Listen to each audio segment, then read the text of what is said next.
Hi, sixth grade. Ms. Garcia here to read aloud a old Indian folk tale called The Rajah's Rice. And as we read through this, I'll be asking some questions along the way. So do your best to follow along here.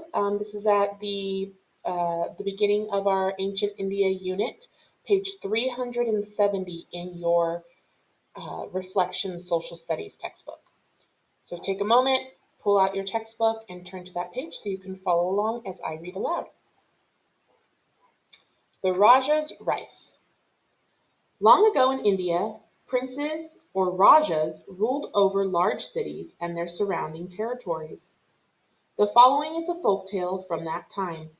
A folktale is a story that often teaches a lesson about right and wrong. In this folktale, a Raja refuses to share rice with the people when they are hungry. Find out how a village girl outsmarts the Rajah with a clever plan to feed the people. Once upon a time, a long time ago, a girl named Chandra lived in a small village in India. Chandra loved elephants. She also loved numbers. So, of course, she loved all numbers to do with elephants. 2 tusks to polish on each elephant, 18 toenails to clean, 100 scrubs on a side at each bath. Chandra had many chances to think about elephant numbers because she had a special job. She was the bather of the Rajah's elephants. Chandra liked other numbers too. As she walked past rice paddies, muddy after the harvest, she counted the snowy egrets that flew above her. She passed through the marketplace at the edge of the village and stopped to help the spice peddler count change. When she joined her friends, where they stood watching the Rajah's elephants parade through the town square, she remembered every elephant number she knew. Then she started thinking about rice. It was rent collection day, and bags bulging with rice hung from the sides of the elephants. No wonder the people looked sad. The Rajah had taken so much rice for himself that the whole village would be hungry. But this was the way it had always been. For thousands of years, the villagers had farmed the Rajah's land. For thousands of years, he had come with his elephants to take most of the rice harvest. The whole thing made Chandra angry, but what could she do? On the elephant's next bath day, Chandra packed up her equipment and walked over the fields to the palace. She was about to enter the gates when the guard stopped her.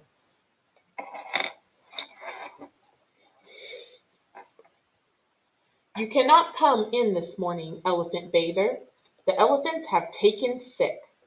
Chandra peered through the bamboo gate into the elephant yard. There she could see her elephants lying on the ground, as still as felled trees. No amount of calling, singing, or cooing made them so much as raise their heads. Over the days that followed, Chandra sat watch over her precious elephants. She was not allowed inside, so she waited at the gate, watching medical men from all across the land come to cure the elephants. The first doctor sat on cushions in the courtyard and feasted. He ate 8 meat pastries, 10 chickpea dumplings, and 12 sand lobsters served on banana leaves at each meal. While he ate, the elephants got sicker. Another doctor spent all day and most of the night in the elephant yard chanting and burning incense. The elephants got even sicker. 7 more doctors came and went, but the elephants got sicker, still sicker. One morning the Rajah returned from the walk in the gardens to find Chandra at the gate, staring in at the elephants. "What are you doing here, elephant bather?" he asked. "I worry about the elephants," she said. "I love them all and know them well. Maybe I can help." The Rajah thought for a moment. "Go ahead and try," he said. "I need those elephants. Without them, I will not be able to carry the rice to market on market day. If you can save them, you may choose your own reward." The guard opened the gates, and Chandra and the Rajah walked in silence to the elephant yard. Chandra approached Misha, the Rajah's favorite elephant. She studied his feet, the nails, the pads, the cuticles. She studied his tusks and the 8 molars deep inside his mouth. She studied the lips, the tongue, and the throat. She looked deep into his eyes. When Chandra got to the first ear, she discovered a painful-looking infection inside the ear canal. The other ear was the same. So were the ears of the other elephants. Chandra cleaned their ears, sang the elephants a soothing song, and went home. At dawn the next day, when Chandra returned, the elephants were walking unsteadily around their yard. They greeted her with joyful trumpeting.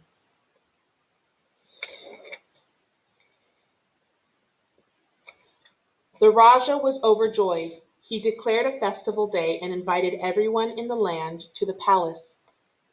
The Rajah led Chandra to the ceremony room. Piled on a long table next to the Rajah's chessboard was a glittering array of gold necklaces, brilliant sapphires and rubies, diamond brooches, bags of gold rubies, and other treasures.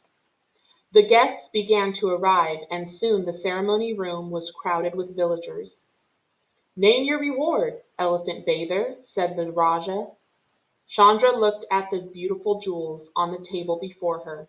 She thought about her elephants and the hundreds of sacks of rice they carried away from the village each year. And then she noticed the chessboard. "The villagers are hungry, Rajah," she began. "All I ask for is rice. If your Majesty pleases, place 2 grains of rice on the first square of this chessboard. Place 4 grains on the second square, 8 on the next, and so on, doubling each pile of rice till the last square." The villagers shook their heads sadly at Chandra's choice. The Rajah was secretly delighted. A few piles of rice would certainly be far cheaper than his precious jewelry. "Honor her request," he boomed to his servants. 2 servants brought out a small bowl of rice and carefully placed 2 grains of rice on the first square of the board. They placed 4 grains on the second square, then 8 on the third square, 16 on the fourth square, 32 on the fifth square, 64 on the sixth square, 128 on the seventh square, and finally 258 grains of rice on the eighth square at the end of the row. Several servants snickered at Chandra's foolishness, for although the 256 grains filled the eighth square completely, they amounted to only a single teaspoon of rice. At the first square of the second row, the servant stood awkwardly, not knowing how to count out the rice. The next number was 512, but that was too high to count quickly, and besides, it was too many grains of rice to fit on one square of the chessboard. Chandra started to explain. "Since you had 1 teaspoon of rice at the end of the first row, why not just put 2 teaspoons?" But the Rajah cut in. "Just keep doubling the rice," he ordered. "You don't need to count every grain." So the servants put 2 teaspoons of rice into a bowl for the first square of the second row. For the second square, they put 4 teaspoons of rice in the bowl, then 8 teaspoons of rice for the third square, and so continued, doubling the number of teaspoons each square. The eighth square on the second row needed 256 teaspoons of rice, which by itself filled another bowl. On the third row, the servants started to count by teaspoons again, but the Rajah cut in, showing off his knowledge of mathematics. He said, "If the 16th square takes 1 bowl of rice, then the 17th square takes 2 bowls of rice. You don't need to count by teaspoons anymore." So the servants counted by bowls.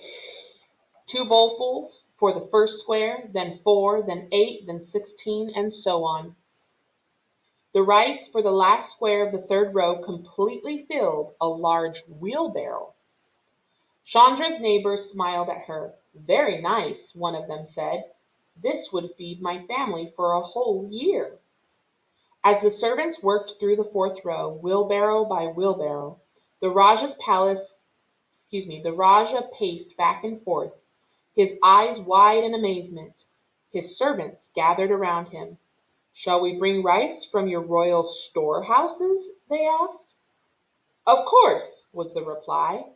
"A Rajah never breaks a promise." The servants took the elephants and headed out to the first storehouse to get more rice. By late afternoon, the Rajah had collapsed onto his couch. As his attendants fanned him with palm fronds, the servants started on the fifth row of the chessboard, and soon they were emptying entire storehouses into the courtyard. Within several squares, rice poured from the windows of the palace and into the gardens beyond. By the middle of the fifth row, all of the Rajah's storehouses were empty. He had run out of rice. The Rajah struggled to his feet and ordered the rice to be loaded onto the elephants and taken to the village. Then he approached Chandra. "Elephant bather," he said to her, "I am out of rice and cannot fill the chessboard. Tell me what I can give you to be released from my vow." "You can give the people of the village the land they farm, and take only as much rice as you need for yourself," answered Chandra. The Rajah gazed at the mountains of rice that filled his palace and gardens. Then out beyond the gardens to the fields the villagers farmed, stretching as far as he could see. Then he looked back at Chandra, the elephant bather. "It is done," he said. That night the Rajah arrived in the village as Chandra and the other villagers prepared to celebrate a celebratory feast. "Would you be so kind as to join me for a short walk, Chandra?" he asked. "I have a question for you." As they strolled toward the village square, the Rajah spoke. "I'm a very rich man, and it took all of the rice I owned to fill little more than one half of the chessboard. How much rice would it have taken to fill the whole board?" he asked. "If you had kept doubling the rice to the last square of the chessboard, all of India would be knee deep in rice," said Chandra, and smiled.